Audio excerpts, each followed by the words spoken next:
mere strong recommendation for psychiatric evaluation, which he promptly ignored, choosing instead to interpret it as a recognition of his unique and complex genius.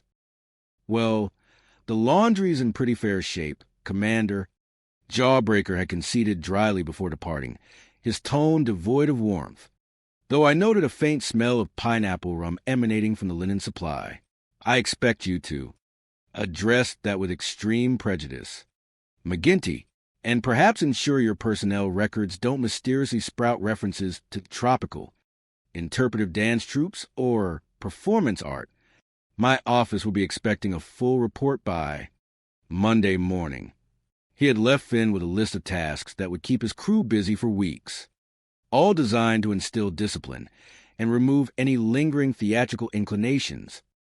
Finn, now back in command of the Coral Cat and his beleaguered, recently disciplined crew, grumbled to Plimpton, who was meticulously polishing a brass porthole with a tiny brush. I still can't get over that Bumblebrain's hallucinations. Pip, imagine thinking there were hula girls on a naval base. The sheer absurdity of it all.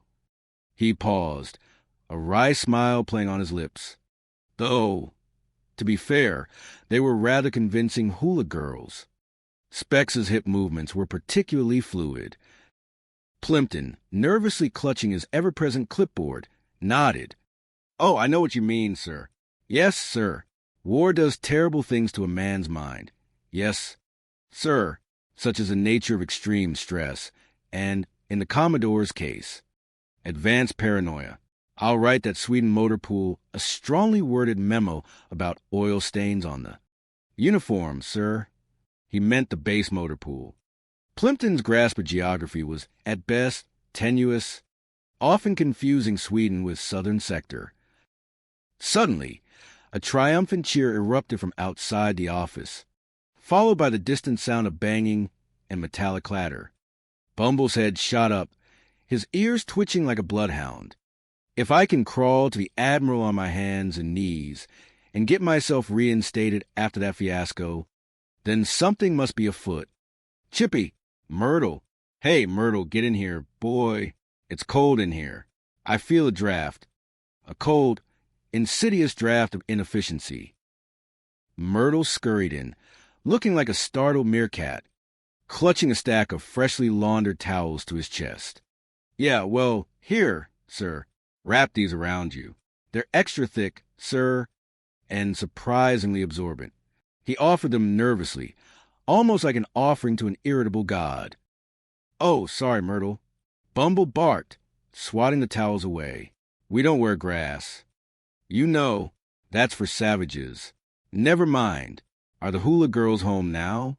Are they contained? Don't. Want big trouble from any lingering displays of tropical hedonism. Myrtle just looked confused. Pretty mind, sir. I confess, the thought of grass clothing has left me quite bewildered. Bumble ignored him, his gaze fixed on the doorway, a new, suspicious glint in his eye. Yeah, well, so long, McGinty. Hey, wait a minute. Wait a minute. You can't go out there. You scoundrel, until I scout around. You hear me? Until I personally ensure the coast is clear of any lingering chaos. Now, get back over there. Oh, and I'm telling you, I'll stay there.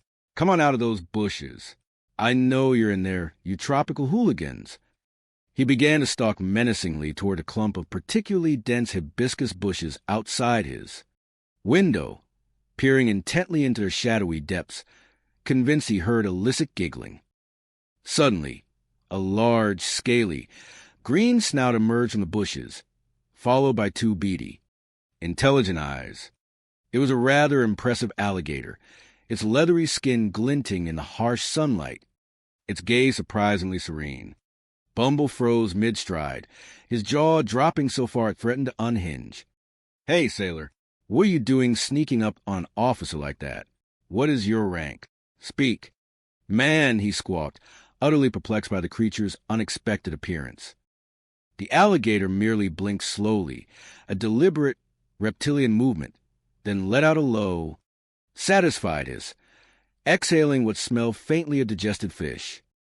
Oh, sorry, sir. Myrtle stammered, thinking the Commodore was talking to him, shrinking back. "Oh, it's you numbskull."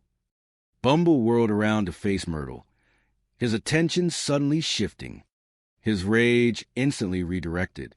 "It's a numbskull. Are you? What's your name? And don't give me any more nonsense about grass clothing."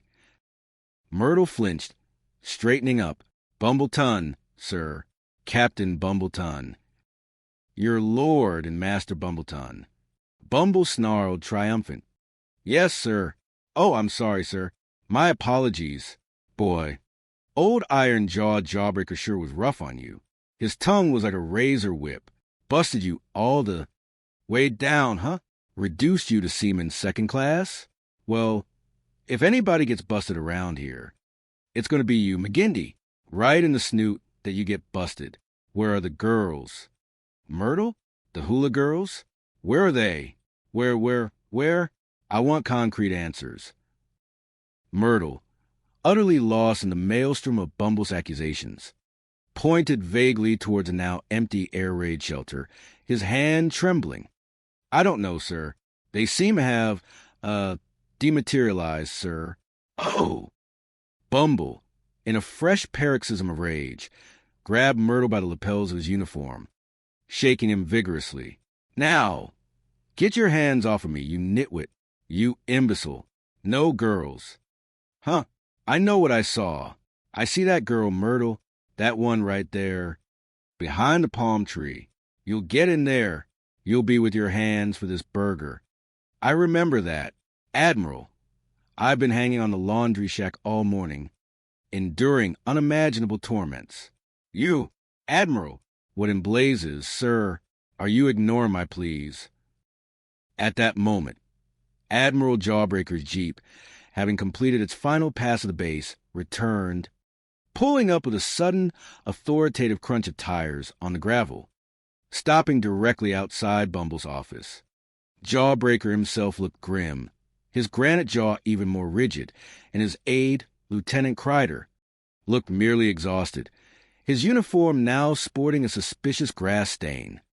Bumble, still gripping a terrified Myrtle, rushed out, a wild, almost deranged look in his eye, a man possessed by his own paranoia. "Easy does it now, sir," Finn McGinty called out from his office, his voice a soothing, almost melodic balm, attempting to inject a calm, rational note into the rapidly escalating absurdity. "Remember, Admiral, he's been under a terrific strain. Sir, a truly monumental strain on his delicate sensibilities." Bumble ignored Finn entirely, staggering towards Jawbreaker's Jeep, his mud-splashed robe flapping. "Are you a fool, Admiral Jawbreaker? Are you blind?" "Sir, it's me, Commodore Bumbleton. I've got those hula girls in the laundry shack. The very Laundress herself witnessed them. I've really got you this time. McGinty, you slippery fish. Caught red-handed." Jawbreaker simply stared at Bumble, a flicker of genuine concern replacing his usual steely gaze. A rare moment of something akin to human emotion. "Bumbleton, what are you doing running around screaming in that seaman's uniform? Are you quite yourself? Your attire is inappropriate for a Commodore." "Well, I had to find those girls before you finished your inspection, Admiral." Bumble gasped, still out of breath, his chest heaving. "I've found them, the irrefutable proof. The scandalous, half-clad proof. Oh, the hula girls, sir." Finn, stepping out of his office, quickly stated, his voice calm and clear, addressing the Admiral with professional concern. "Oh, girls again. Sir, he's worse than ever. Sir, the delirium seems to be intensifying. I'd better get him right back to the infirmary before he causes an international incident with his interpretive dance, delusions, and his general disregard for the peace and quiet of the base." Bumble tried to lunge at Finn, his eyes wild with suspicion. "Get your hands off me, you sneaky traitor." "He's a sneaky traitor. Admiral, collaborating with my enemies. Please, Admiral, you got to take a look at these girls in the laundry shack right now." "Sir, I have visual confirmation. Sir,